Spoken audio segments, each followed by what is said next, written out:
شروع کرتا ہوں اللہ تعالیٰ کے نام سے جو بڑا مہربان نہایت رحم والا ہے۔ حضرت معاذ بن جبل رضی اللہ تعالیٰ عنہ سے روایت ہے کہ میں نے نبی صلی اللہ علیہ وسلم سے افضل ایمان کے متعلق سوال کیا، یعنی پوچھا کہ ایمان کا اعلیٰ اور افضل درجہ کیا ہے اور وہ کون سے اعمال و اخلاق ہیں جن کے ذریعہ اس کو حاصل کیا جا سکتا ہے۔ تو آپ صلی اللہ علیہ وسلم نے ارشاد فرمایا یہ کہ بس اللہ ہی کے لیے کسی سے تمہاری محبت ہو اور اللہ ہی کے واسطے بغض و عداوت ہو، یعنی دوستی اور دشمنی جس سے بھی ہو صرف اللہ ہی کے واسطے ہو، اور دوسرا یہ کہ اپنی زبان کو تم اللہ کی یاد میں لگائے رکھو۔ حضرت معاذ رضی اللہ تعالی عنہ نے عرض کیا اور کیا یا رسول اللہ صلی اللہ علیہ وسلم؟ آپ صلی اللہ علیہ وسلم نے فرمایا اور یہ کہ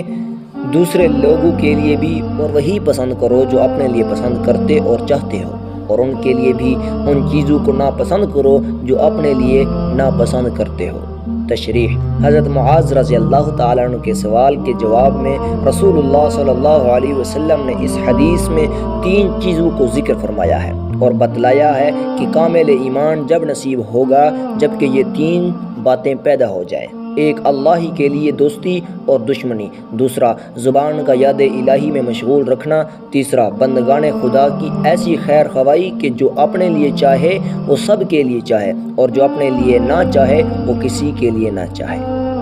حضرت انس رضی اللہ تعالیٰ عنہ سے مروی ہے کہ رسول اللہ صلی اللہ علیہ وآلہ وسلم نے ارشاد فرمایا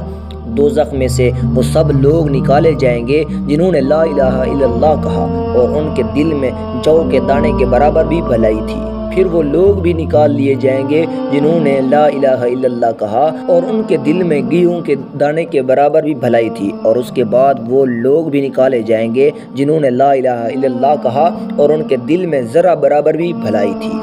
دوستو، اللہ تعالی ہمیں ان احادیث مبارکہ پر عمل کرنے اور اپنی زندگیوں کو سنوارنے کی توفیق عطا فرمائے۔